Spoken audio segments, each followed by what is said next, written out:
Europe 1, il est 6h42.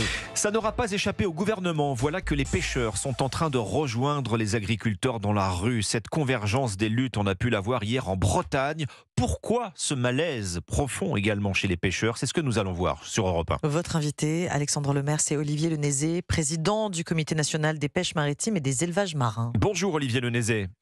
Bonjour. Les pêcheurs du golfe de Gascogne ont l'interdiction de pêcher pendant 1 mois pour préserver les dauphins. Ça fait 500 bateaux concernés. Elle est d'abord là, la raison de votre colère.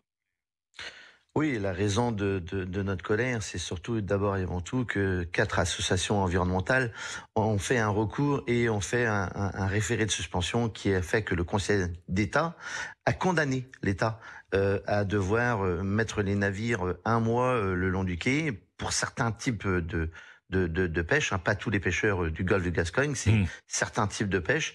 Et donc, il est évident que derrière, cela est incompréhensible, sachant que nous avions mis un plan d'action avec déjà depuis 6 ans pour éviter ces captures accidentelles de petits cétacés dans le golfe de Gascogne. Pour limiter les captures. Alors on rappelle que le golfe de Gascogne c'est énorme, hein, ça va du Finistère jusqu'au Pays Basque, hein, jusqu'à la frontière espagnole. C'est la goutte de trop là où le mal est plus profond que ça chez les pêcheurs, Olivier Lenézé. Et techniquement déjà, je rappelais que ça comprend aussi les eaux espagnoles.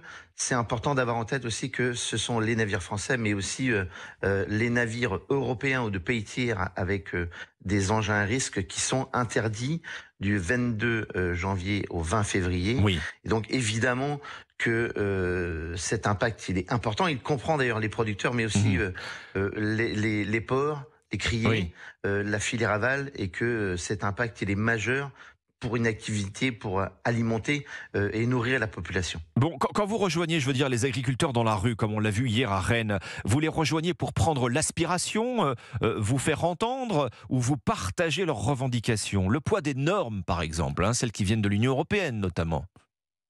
Alors, il faut rappeler que les pêcheurs que j'entends et que je comprends leur colère, qui sont été hier à Rennes, sont des pêcheurs qui sont impactés directement par cette fermeture.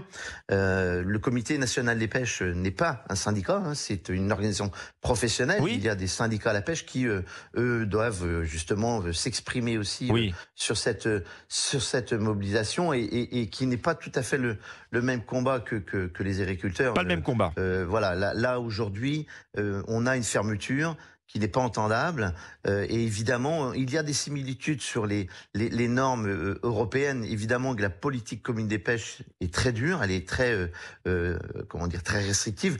Mais à aujourd'hui, la ressource est présente dans les eaux européennes et ça, c'est extrêmement important. Si on vous écoute, les similitudes, Olivier Lenézé, c'est quand même une certaine crispation sur tout ce qui touche à la défense de l'environnement. Alors chez les agriculteurs, c'est les pesticides, chez vous, c'est les dauphins, en quelque sorte, hein.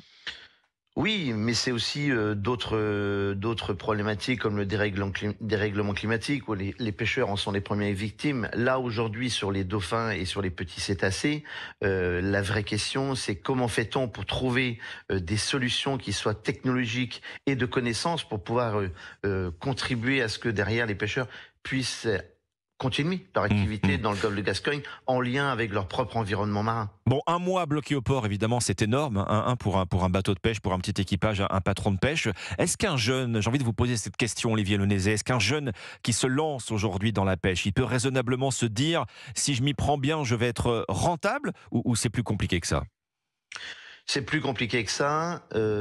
À aujourd'hui, on voit les jeunes qui souhaitent s'installer. Déjà, il faut rappeler le coût du mètre d'un navire. C'est à peu près 150 000 € le mètre. Donc, c'est des investissements importants, énormes. Pour des jeunes, moi-même été patron pêcheur, jeune pêcheur, j'ai commencé très tôt.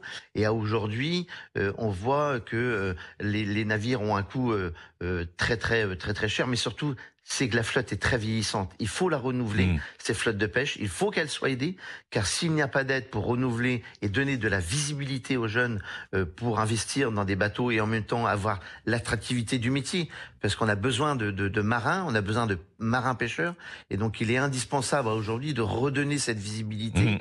Et pour ça, il faut aussi de la souplesse et de l'agilité dans le métier. Est-ce qu'il y a des marins qui jettent l'éponge aujourd'hui, qui reviennent sur la terre ferme comme un crève-cœur, mais qui changent de métier? Il y a des marins qui sont réellement dans la difficulté. Il faut les aider. C'est notre rôle au sein du comité national d'agir. Depuis le 22 décembre, on est sur le pont, on ne lâche rien.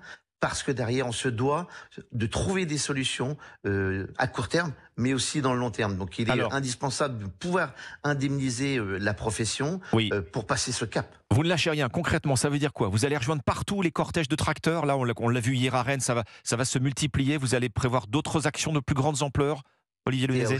Aujourd'hui, le comité national, comme je vous ai dit, n'est pas une organisation syndicale. Non, mais vous avez des remontées. Il y a des syndicats, il y a le comité national, lui, dans le rôle que je joue aujourd'hui et que j'agis fortement, c'est d'abord de trouver des solutions. Donc les solutions, l'État doit les trouver. Il a été condamné, je le rappelle, suite à des recours d'associations. Nous avons mené au comité national là, des pétitions et moi j'invite tous les auditeurs à signer cette pétition et de soutenir les pêcheurs et la filière halieutique française, car si nous souhaitons encore avoir des produits de la mer dans nos assiettes, il faut les soutenir. Merci Olivier Le Nézet, président du comité national des pêches maritimes et des élevages marins, ce matin sur Europe 1.